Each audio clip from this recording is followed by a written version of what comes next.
Donc c'est une situation dans laquelle nous nous sommes tous retrouvés. Tu as été un très bon roi. Tu as brillamment régné sur le royaume. Franchement, les paysans n'auraient pas pu rêver d'un meilleur roi. Honnêtement, tu as fait tellement pour eux.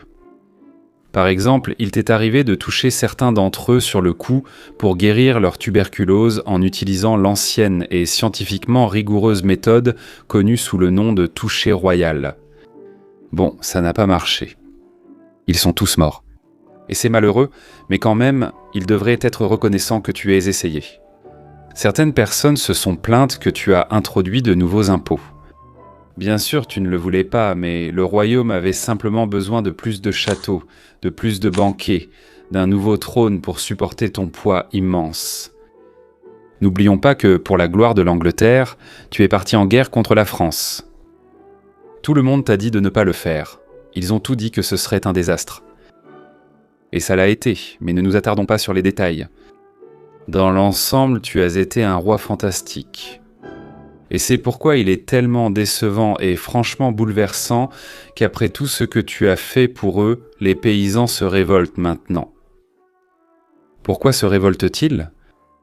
Qui sait ? Probablement juste les exigences habituelles et déraisonnables, comme vouloir pouvoir quitter leur village sans la permission de leur seigneur. Rien de tout cela n'a vraiment d'importance pour l'instant. La question pour l'instant c'est qu'est-ce qu'on va bien pouvoir faire à propos de cette fichue révolte paysanne ? Comment allons-nous empêcher les paysans de prendre Londres et de la redécorer avec vos organes internes ? La situation est maintenant assez grave. Il y a environ 50 000 paysans et ils sont arrivés aux abords de Londres. Ils sont vraiment très en colère. Ils ont incendié et pillé des villes. Ils ont libéré des prisonniers et même exécuté des juges. C'est vraiment le genre de situation où les têtes finissant sur des pics. Cela dit, nous n'avons pas forcément à nous inquiéter. C'est parce que je vais vous donner tout un tas de stratégies, toutes faites pour gérer la rébellion. Ce sont des méthodes éprouvées qui se sont révélées efficaces par le passé. Maintenant, que vous soyez capable ou non de mettre en œuvre l'une de ces stratégies dépendra de vos propres compétences. Et soyons honnêtes, votre jugement ne doit pas être si bon que ça, sinon vous ne vous seriez pas retrouvé dans ce pétrin au départ. Cela dit, et je reste optimiste, avec un peu de planification minutieuse, nous devrions pouvoir éviter que votre tête ne finisse sur une pique et garder votre postérieur sur le trône. Alors, sans plus attendre, voici les stratégies que vous devriez envisager.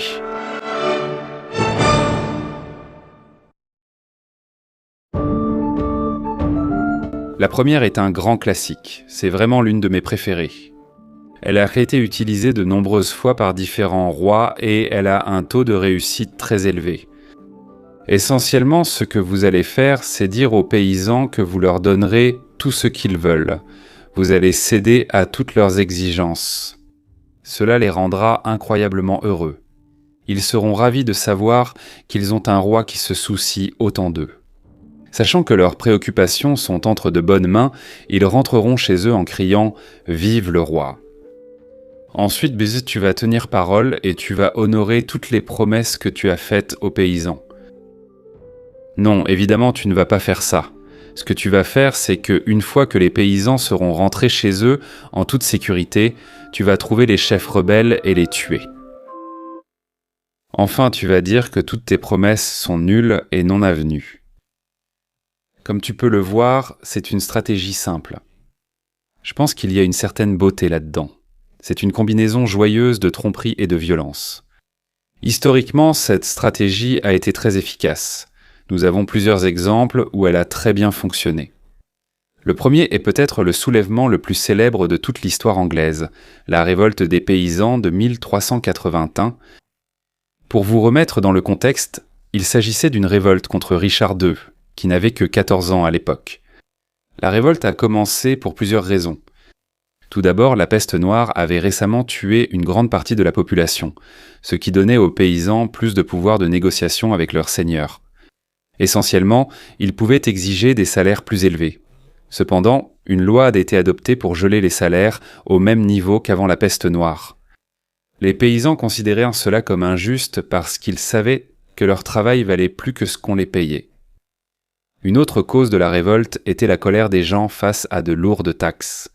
En fait, dans les années précédant la révolte des paysans, il y a eu 3 impôts de capitation. Les impôts de capitation étaient essentiellement des taxes où chacun payait le même montant, qu'il soit riche ou pauvre. Cela semble juste, mais les impôts de capitation ont suscité beaucoup de colère et de ressentiment. En fait, c'est la 3e taxe de capitation qui a déclenché la révolte. Des fonctionnaires royaux sont venus dans l'Essex pour percevoir l'impôt de capitation, mais les villageois ont refusé de payer. Puis, lorsque le collecteur d'impôts a tenté de les forcer à payer, il a été violemment chassé par les paysans. Quand la nouvelle s'est répandue, ils ont aussi attaqué les fonctionnaires royaux et refusé de payer les impôts. Peu de temps après, des milliers de rebelles marchaient vers Londres, exigeant la fin du servage et l'abolition de la capitation. À ce moment-là, la situation était devenue vraiment très grave. Les rebelles ont réussi à entrer dans Londres parce que des traîtres leur ont ouvert les portes. Il n'est pas exagéré de dire qu'ils contrôlaient pratiquement toute la ville. Comme vous l'imaginez, après avoir pris la ville, ils se sont livrés à de terribles exactions paysannes. Ils ont réussi à mettre la main sur le chancelier, l'ont traîné dans la rue et l'ont décapité. Ils ont également incendié le palais de Savoie, la magnifique résidence de l'honorable Jean de Gand. C'était l'un des hommes les plus riches du pays. Comme vous pouvez le voir, les paysans étaient complètement hors de contrôle, et pour aggraver les choses, notre Richard, Sa Majesté le Roi, n'avait pratiquement aucune troupe à Londres à ce moment-là. Alors, qu'a fait Richard ? Eh bien, il a exécuté à la perfection la stratégie dont je vous parle. Il a rencontré les rebelles juste à l'extérieur de Londres, à un endroit appelé Mile End, et il a essentiellement dit « Oui, je vais vous donner tout ce que vous voulez ». Il leur a promis la fin du servage, la liberté de mouvement, des impôts plus bas, la totale. Puis, le lendemain, Richard a rencontré de nouveau les rebelles, et lors de cette réunion, on ne sait pas exactement ce qui s'est passé, mais en gros, une sorte de tumulte a éclaté. En fait, à la fin, le chef des rebelles, Wat Tyler, a été tué par l'un des officiers du roi. Évidemment, cela aurait pu mener à une anarchie totale, et les rebelles auraient très facilement pu tuer le roi Richard. Ce qui l'a sauvé, c'est qu'il leur a encore promis de tout leur accorder. Ensuite, et c'est là le vrai coup de maître, il a en fait réussi à les faire sortir de Londres. Il leur a simplement dit de le suivre et il les a conduits hors des portes de Londres. Comme vous le voyez, ces rebelles sont parfois vraiment naïfs. Avec les rebelles à l'extérieur de Londres, le roi Richard a pu rassembler ses forces au point que les rebelles étaient en infériorité numérique et encerclés. Et leur position étant soudainement bien plus faible, ils ont décidé de rentrer chez eux. Comme vous le voyez, Richard n'avait qu'à dire aux rebelles qu'il ferait ce qu'il voulait, et cela suffisait. Bien sûr, Richard n'avait aucune intention de tenir parole, donc dès que la rébellion fut terminée, il est revenu sur toutes ses promesses et finalement, il a fait exécuter de nombreux chefs rebelles. Donc cela vous donne une idée de la façon dont cette stratégie fonctionne. Et comme vous pouvez le voir, elle peut très bien marcher. Un autre bon exemple de son efficacité est le pèlerinage de grâce. Donc, pour vous mettre au courant, c'était la plus grande rébellion contre Henri VIII. C'était essentiellement à cause de la très célèbre rupture d'Henri avec le pape à Rome. Comme vous le savez sûrement, Henri voulait divorcer de sa femme, Catherine d'Aragon, mais le pape a refusé de l'autoriser. Cela a conduit Henri à créer sa propre église. En 1534, avec l'acte de suprématie, Henri a établi l'Église d'Angleterre avec lui-même à sa tête.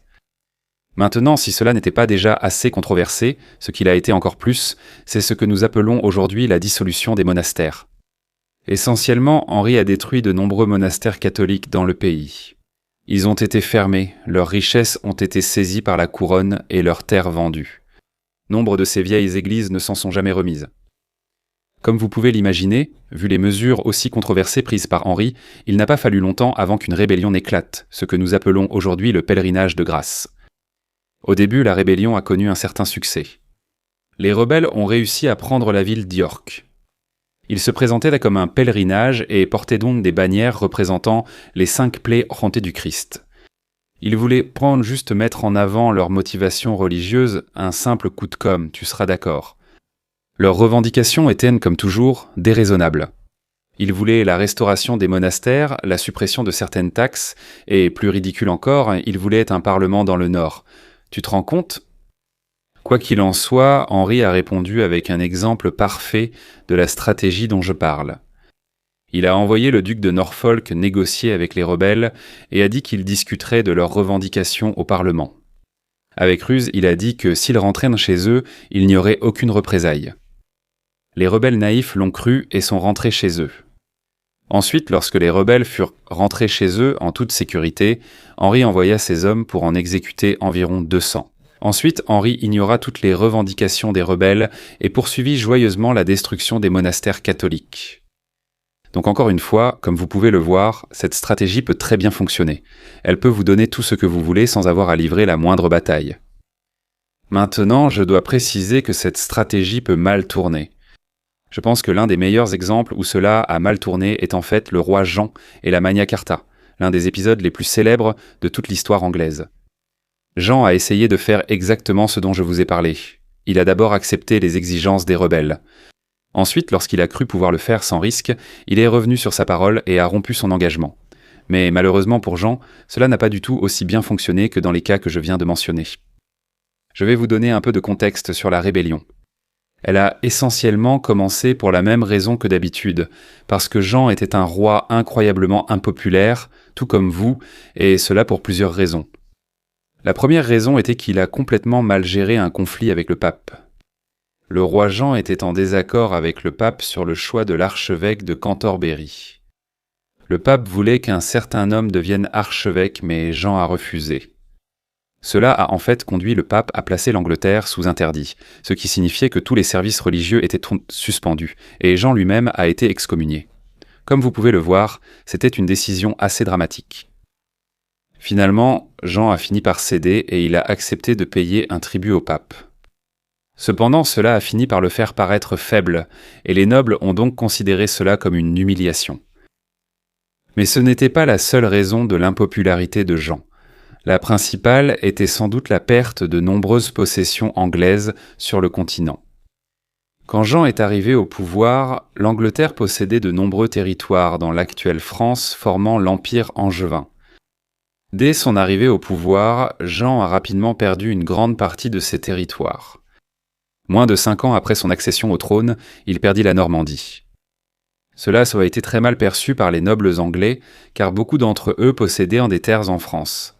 Essentiellement, ils avaient perdu leurs domaines continentaux. Comme vous pouvez l'imaginer, Jean voulait reconquérir la Normandie, mais cela nécessitait énormément d'argent, et il a donc dû augmenter les impôts. Bien sûr, augmenter les impôts était toujours impopulaire dans le monde médiéval, mais Jean a vraiment tiré sur la corde bien plus que la plupart des rois ne l'auraient fait. En fait, il a utilisé un impôt incroyablement controversé appelé l'écouage.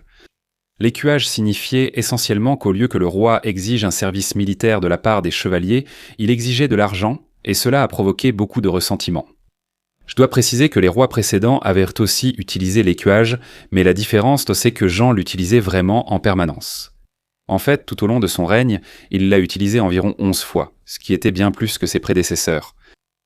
Quoi qu'il en soit, Jane a employé tout cet argent pour lancer une autre campagne en France afin de reprendre la Normandie. Malheureusement pour Jean, la campagne s'est révélée être un désastre complet, tout comme ta propre campagne en France. Comme tu peux l'imaginer, les nobles n'étaient pas du tout impressionnés. Ils avaient payé une somme énorme pour financer la campagne, et celle-ci avait complètement échoué. Ainsi, l'année suivante, en 1215, ils se sont révoltés contre Jean sans terre. Ils ont renoncé à leur loyauté envers lui et ont pris le contrôle de Londres. Ils n'ont même pas eu à se battre pour la ville. Les portes leur ont été ouvertes. La chute de Londres a fait que beaucoup d'autres nobles ont changé de camp. Et donc tout à coup, Jean s'est retrouvé avec une immense coalition de nobles contre lui. Quoi qu'il en soit, Jean a tenté d'appliquer la stratégie dont je vous ai parlé. Il a rencontré les nobles et accepté leurs exigences. Il a accepté leur charte, ce qui est devenu connu sous le nom de la Magna Carta. La Grande Charte instaurait principalement des règles limitant le pouvoir du roi Jean. Il n'allait plus pouvoir abuser de la taxe d'écuage que j'ai mentionnée plus tôt. Il n'allait plus pouvoir emprisonner des gens sans raison valable. Jean a accepté tout cela et donc la rébellion s'est dissoute.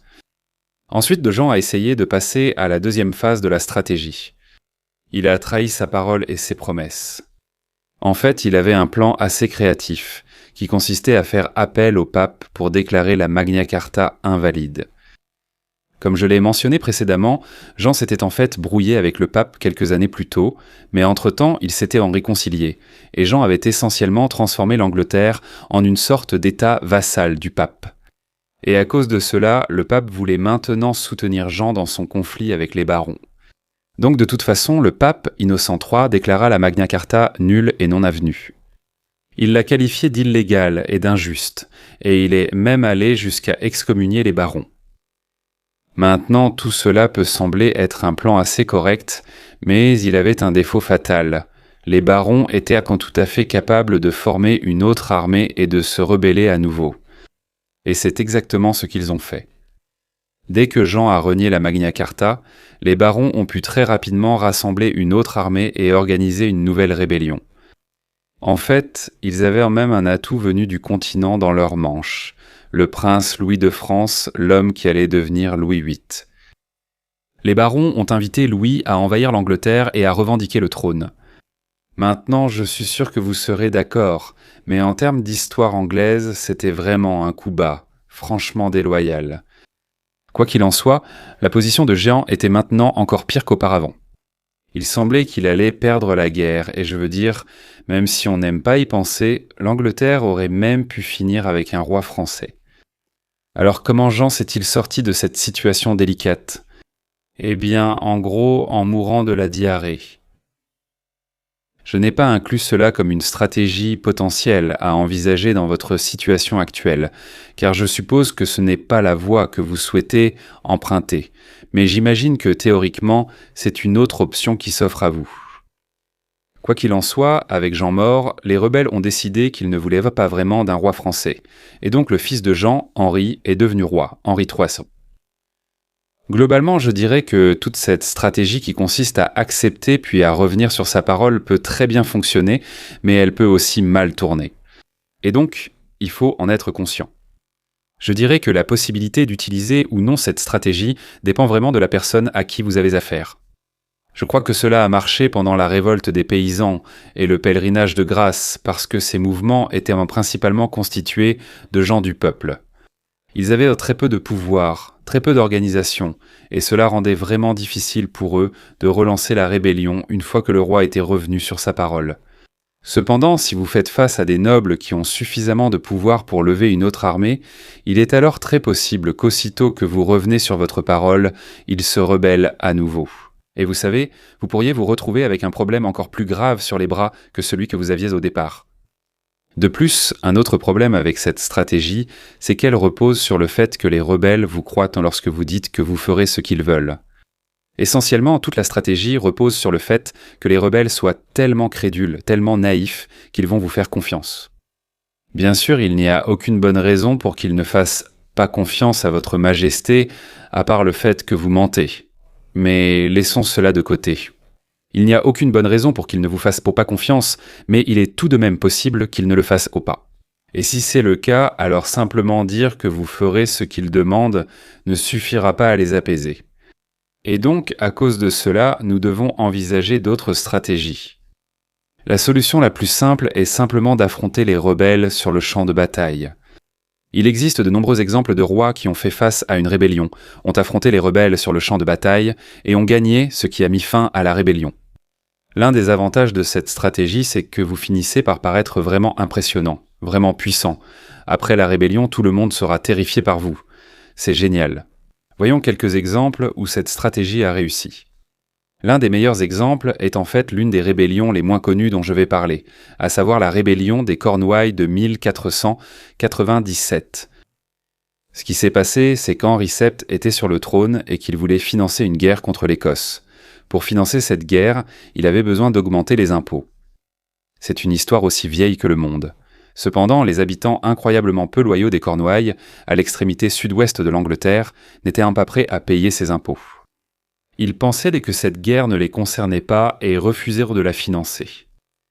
Ils se sont rebellés contre la couronne et, en peu de temps, il y avait environ 15 000 rebelles qui marchaient vers Londres. La réponse d'Henri VII fut très simple. Il les a affrontés lors de la bataille de Deptford Bridge. La bataille s'est révélée très décisive. très déséquilibré, et environ 1000 rebelles ont été tués. Ils ne pouvaient tout simplement pas égaler la qualité des troupes du roi.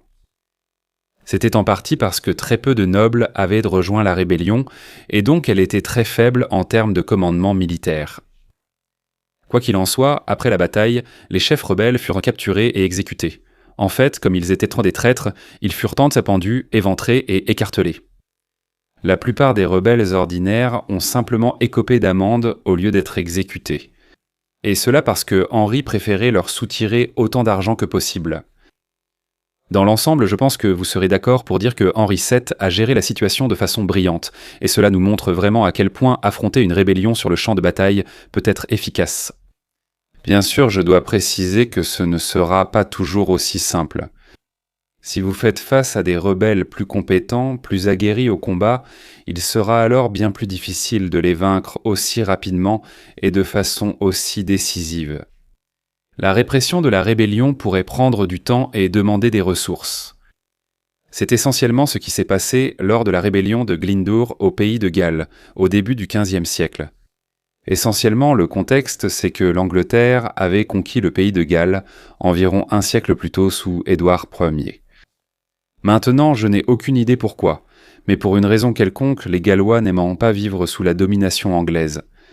Cela pouvait être parce que les nobles gallois avaient reperdu tout leur pouvoir, ou que le peuple gallois en général était traité comme des citoyens de seconde zone. Il est difficile à comprendre, mais pour une raison ou une autre, le ressentiment envers la domination anglaise était fort, rendant le pays de Galles prêt à se rebeller. Maintenant, le déclencheur de la rébellion est survenu en 1400, lorsqu'un homme nommé Owen Glendower, un propriétaire terrien gallois, a eu un différend juridique avec un seigneur anglais, Reginald Grace.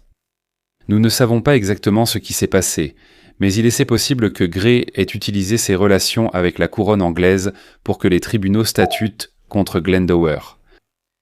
Glendower était tellement furieux de la façon dont il avait été traité qu'il a lancé une rébellion contre le roi d'Angleterre, Henri IV. Glendower a été proclamé prince de Galles par ses partisans, et ils ont rapidement commencé à tenter de prendre des territoires. Le soulèvement a d'abord connu un grand succès et s'est étendu dans tout le pays de Galles. Glendower et ses hommes ont réussi à capturer plusieurs châteaux et villes. Maintenant, le roi Henri IV n'a pas négocié, il n'a offert aucune concession. Sa stratégie était simplement d'envoyer une armée et d'affronter les rebelles au combat. Malheureusement, cela n'a pas fonctionné. En fait, lors de la bataille de Bryn Brynglas en 1402, le commandant anglais a été capturé par les rebelles. Mais ce qui est encore plus inquiétant, c'est qu'après sa capture, le commandant anglais a en fait changé de camp et les a rejoints. Comme vous le voyez, la trahison était partout. Quoi qu'il en soit, la situation est devenue assez grave. En 1404, donc 4 ans après le début de la rébellion, Owen Glyndŵr contrôlait une grande partie du pays de Galles. Maintenant, avec tout ce pouvoir, il a fait des choses vraiment horribles. Il a instauré un parlement gallois, s'est couronné prince de Galles et, pire encore, s'est allié aux Français, qui lui ont apporté un soutien militaire. Pendant un temps, il semblait vraiment que la rébellion pourrait réussir. Mais finalement, Henri IV, le roi d'Angleterre, a tout juste réussi à renverser la situation. En fait, il avait un atout dans sa manche, son fils, l'homme qui allait devenir Henri V. Comme vous le savez sûrement, Henri V était en réalité un véritable génie sur le champ de bataille, et donc au cours des années suivantes, le prince Henri a réussi à mater la rébellion. Comme vous le voyez, affronter les rebelles sur le champ de bataille n'est pas toujours une solution simple et rapide. Et je dois vraiment insister sur le fait que la victoire est loin d'être garantie. Il y a plusieurs rois qui ont affronté des rébellions sur le champ de bataille et qui ont perdu, perdant ainsi le trône et, dans certains cas, leur vie. Évidemment, l'exemple le plus célèbre de cela est bien sûr Charles Ier. Maintenant, dans cette consultation, nous n'avons pas assez de temps pour entrer dans les détails de tout cet épisode, mais la rébellion initiale a commencé pour 2 raisons principales. La première était que le roi Charles Ier ne prêtait pas assez d'attention au Parlement. En fait, il a même gouverné complètement sans le Parlement pendant 11 années entières, ce qui est devenu connu sous le nom, entre guillemets, de règne personnel. Durant cette période, il a levé de l'argent via des impôts impopulaires. Une autre chose que les gens n'aimaient tant pas, c'est qu'il a essayé d'introduire des réformes religieuses que beaucoup de protestants de l'époque considéraient comme trop proches du catholicisme. Les gens pensaient essentiellement qu'il allait essayer de reconvertir le pays au catholicisme. Quoi qu'il en soit, Charles a très mal géré toute la situation. Les relations avec le Parlement sont devenues extrêmement tendues, et en 1641, le Parlement a publié une longue liste d'accusations contre le roi. Même jusqu'à ce moment-là, il n'aurait pas été si difficile pour le roi Charles de parvenir à un accord avec les rebelles. Essentiellement, il aurait dû impliquer davantage le Parlement dans la prise de décision et potentiellement ne pas lever certains des impôts qu'il souhaitait. Malheureusement pour Charles, il n'était pas du tout assez habile politiquement pour faire cela, et en 1642, il a commis une erreur catastrophique. Essentiellement, il était tellement peu enclin à faire des compromis qu'il a essayé d'entrer au Parlement avec des soldats pour arrêter certains des députés qui s'opposaient à lui. Il ne savait pas que ces députés s'étaient déjà échappés. Comme vous pouvez l'imaginer, ce geste a considérablement accru l'hostilité entre ceux qui soutenaient le roi et ceux qui étaient contre lui. Les deux camps ont rapidement commencé à lever des armées et, essentiellement à cause de l'incompétence de Charles, l'Angleterre a sombré dans la guerre civile. Bien sûr, Charles a essayé de vaincre les rebelles au combat, mais il n'en était tout simplement pas capable. La première grande bataille fut la bataille d'Edge Hill, et Charles ne parvint pas à remporter une victoire décisive. Les années suivantes, d'autres batailles eurent lieu, et Charles ne s'en sortit toujours pas bien. Puis vint la bataille la plus importante, la bataille de Naseby de 1645. Celle-ci fut extrêmement décisive, et l'armée du roi fut complètement écrasée. Finalement, en 1649, comme vous le savez sûrement tous, Charles Ier fut jugé et exécuté pour trahison. Donc comme vous pouvez le voir, essayer de faire face à une rébellion sur le champ de bataille peut très mal tourner. C'est très, très risqué. Et donc, si vous pouvez essayer de négocier d'une manière ou d'une autre, cela pourrait être la meilleure option. Je pense que ça aurait été le cas pour Charles. C'est autant son entêtement que son incompétence sur le champ de bataille qui ont finalement causé sa mort. Un autre exemple à méditer est l'histoire de Richard III.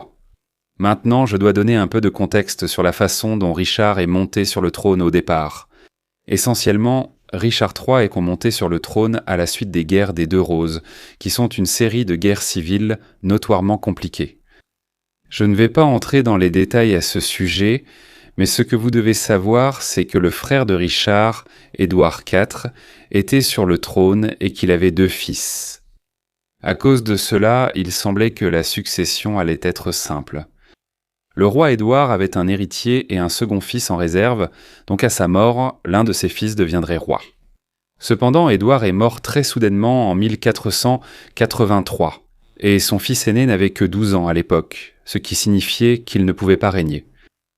À cause de cela, le frère d'Édouard, Richard, est devenu essentiellement régent. Pour faire court, Richard a utilisé ce qui devait être un pouvoir temporaire pour se faire roi. Il a déclaré les enfants d'Édouard, ses neveux, illégitimes, et il les a enfermés dans la tour de Londres. Ils ont alors mystérieusement disparu. Tout cet épisode était devenu connu sous le nom des princes de la tour. Maintenant, même si nous ne pouvons pas en être certains, Richard a presque certainement fait tuer ses 2 neveux. Quoi qu'il en soit, une fois qu'ils furent écartés, Richard prit lui-même le trône. Inutile de dire que le fait que Richard ait pris le trône de cette manière était extrêmement controversé, et donc beaucoup de gens pensaient qu'il n'était pas un roi légitime. En fait, beaucoup de gens voulaient qu'un autre homme devienne roi, Henri Tudor, l'homme qui allait devenir Henri VII et fonder la dynastie des Tudors. En réalité, Henri Tudor avait une revendication assez faible au trône, mais il a réussi à obtenir le soutien des nobles en promettant d'épouser la fille d'Édouard IV. C'est Édouard qui était le frère de Richard, que Richard a trahi en tuant ses fils. L'idée était qu'en combinant la revendication d'Henri Tudor et celle de la fille d'Édouard IV, leurs enfants auraient une revendication solide au trône, ce qui mettrait fin aux guerres des Deux Roses. Ainsi, en août 1485, Henri Tudor a débarqué au pays de Galles avec une petite armée de mercenaires français, et il a rapidement réussi à obtenir du soutien. De nombreux Gallois l'ont soutenu en raison de ses origines familiales galloises. Comme mentionné plus tôt, de nombreux nobles n'aimaient pas Richard, le jugeant illégitime. Maintenant, je suis sûr que vous serez d'accord pour dire qu'en faisant face à une telle rébellion, Richard n'avait pratiquement pas d'autre choix que de se battre. Aucune négociation n'était possible. Les rebelles exigeaient le remplacement de Richard sur le trône. Finalement, il a affronté les rebelles lors de la bataille de Bosworth dans le Leicestershire, et malheureusement pour Richard, il a été tué sur le champ de bataille. Henri Tudor est ensuite devenu Henri VII et a fondé la dynastie des Tudors.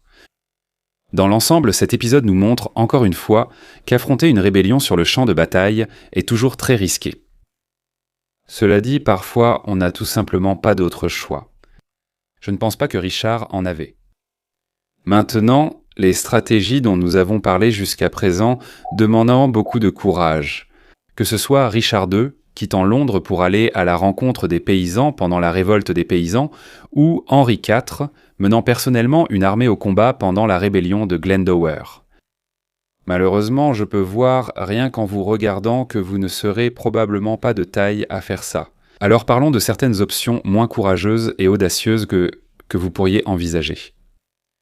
Une stratégie qui n'est pas très évidente, mais qui peut bien fonctionner, consiste simplement à attendre, observer et espérer que la rébellion s'éteigne d'elle-même. La vérité, c'est que parfois, ces rébellions perdent simplement de leur élan d'elles-mêmes.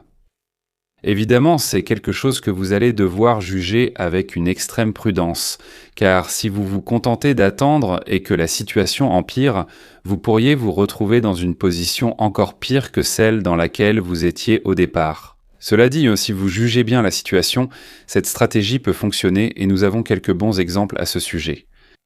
Le premier concerne en fait Richard III dont je viens de parler. J'ai expliqué il y a 1 minute comment Richard a obtenu le trône par des moyens très douteux, ce qui a entraîné beaucoup d'opposition contre lui. Ce que je n'ai pas mentionné plus tôt, c'est que, avant la rébellion qu'il a réellement tuée, Richard a réussi à repousser une rébellion, ce qu'on appelait la rébellion de Buckingham. Essentiellement parce que Richard était tellement impopulaire, l'un de ses anciens partisans s'est retourné contre lui, un homme nommé Henry Stafford, le 2e duc de Buckingham. Ironiquement, Buckingham avait en fait aidé Richard à prendre le pouvoir plus tôt dans l'année, mais après quelques mois, il s'est retourné contre lui. Nous ne savons pas vraiment pourquoi il a fait cela, mais pour une raison quelconque, quelques mois après que Richard a pris le pouvoir, Buckingham a commencé à organiser une rébellion contre lui. Le plan de Buckingham était qu'une série de soulèvements éclaterait dans tout le sud de l'Angleterre. Et en même temps, Henri Tudor, que j'ai mentionné plus tôt, allait prendre la mer pour l'Angleterre, rejoindre la rébellion et finalement prendre le trône.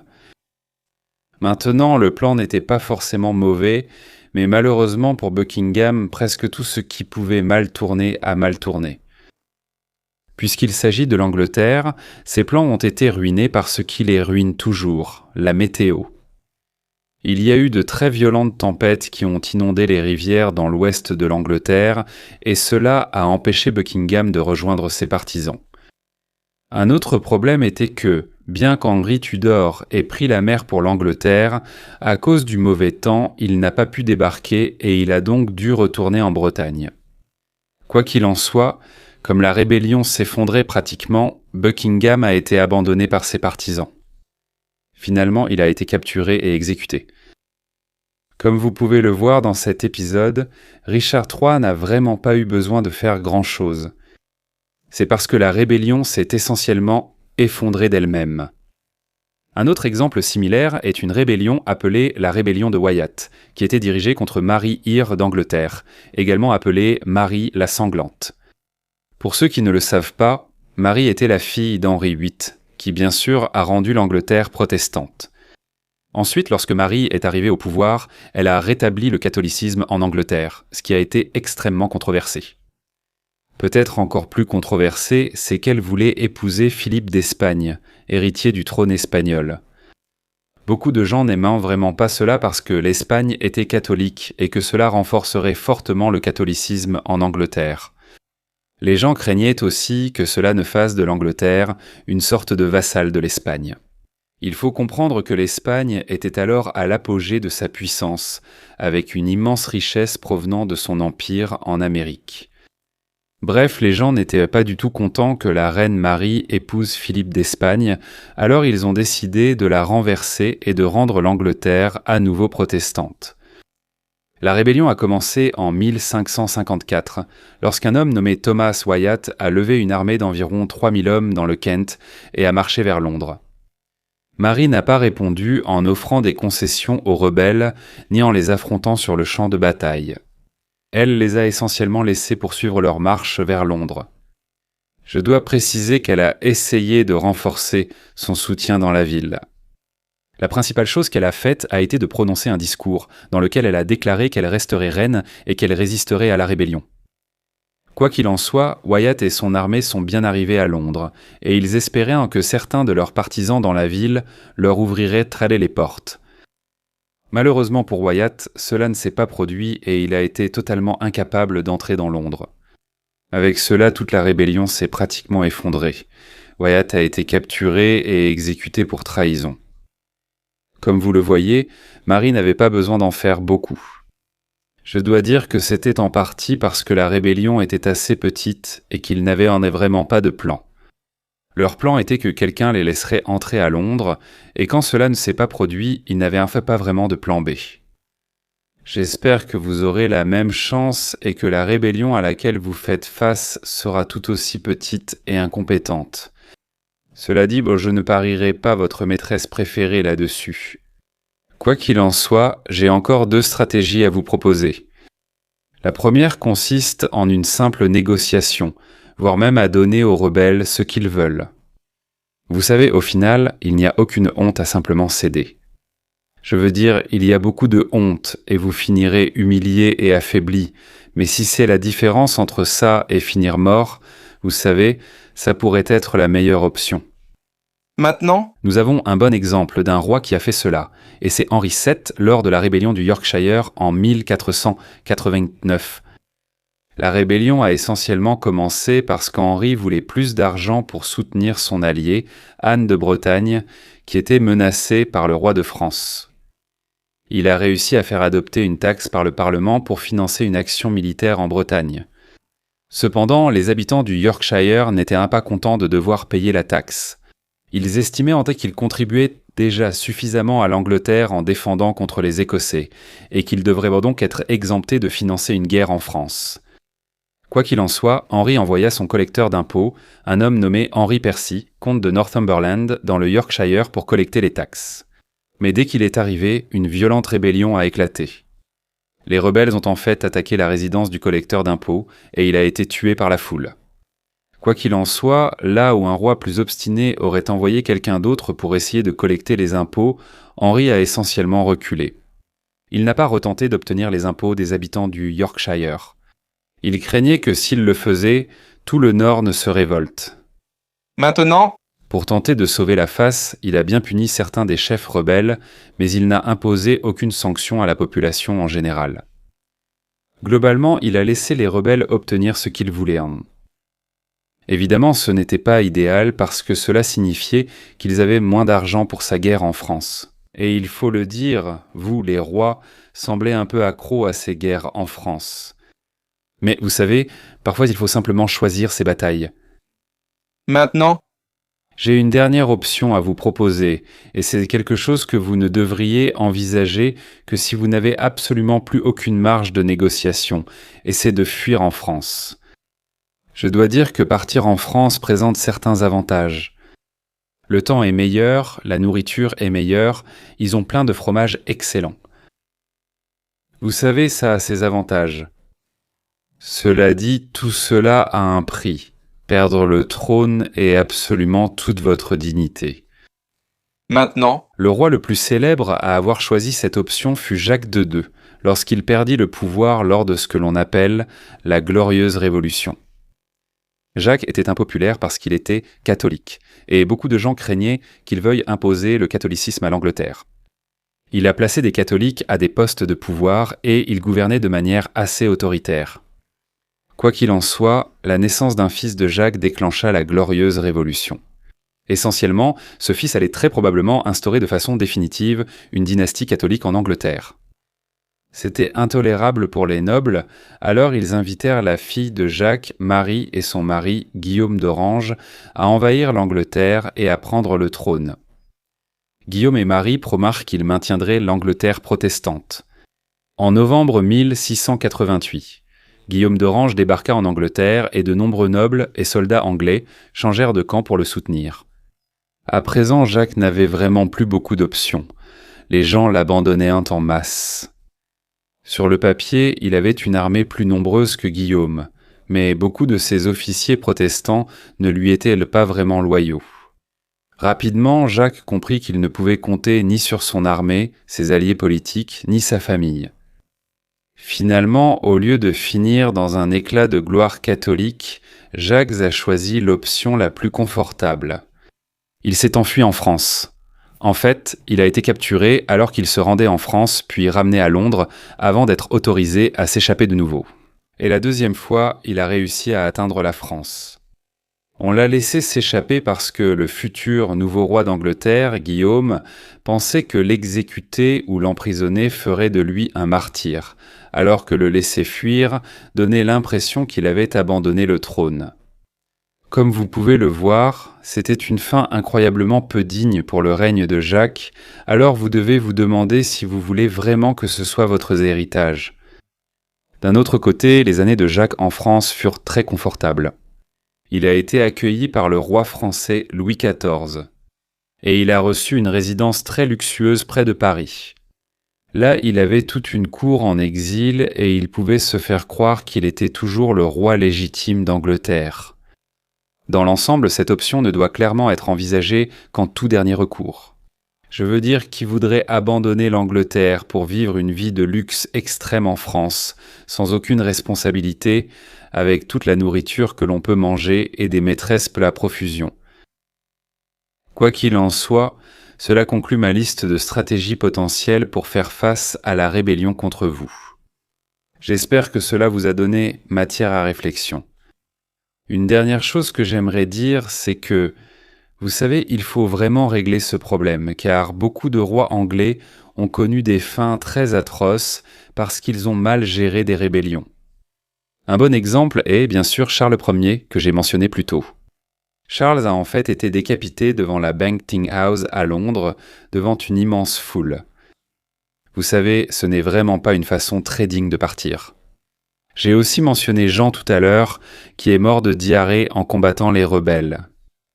Vous savez, je suppose que ce n'est pas comme ça que vous voulez qu'on se souvienne de vous, avec la chiasse. Pour être honnête, je pense que la pire chose qui soit arrivée à un roi anglais, c'est ce qui est arrivé à Édouard II. Je n'ai pas encore parlé d'Édouard II, mais son histoire montre très bien à quel point les choses peuvent devenir désagréables. Édouard était impopulaire pour plusieurs raisons. D'abord, il avait quelques favoris à la cour qui détenaient énormément de pouvoir, mais ils étaient absolument détestés par les nobles, ce qui a provoqué beaucoup de ressentiment. Un autre point, c'est qu'il a subi une terrible défaite en Écosse, lors de la bataille de Bannockburn. Cette défaite a pratiquement assuré l'indépendance de l'Écosse vis-à-vis de l'Angleterre. Quoi qu'il en soit, finalement, comme Édouard était tellement impopulaire, sa propre femme l'a en fait déposé. Il a fini emprisonné, mais ce qui est vraiment horrible, c'est la façon dont il est potentiellement mort. Apparemment, les geôliers d'Édouard voulaient le tuer, mais ils ne voulaient laisser aucune marque extérieure. Leur solution a été de chauffer une barre de fer jusqu'à ce qu'elle soit rouge vif et de l'enfoncer dans un endroit bien au-delà des limites de la dignité royale. Nous ignorons si cette histoire est vraie. Il y a de fortes chances que ce ne soit pas vrai, mais j'espère que cela vous incitera à prendre votre situation extrêmement au sérieux. Au final, toi et moi souhaitons vraiment que ton sphincter ne finisse pas carbonisé.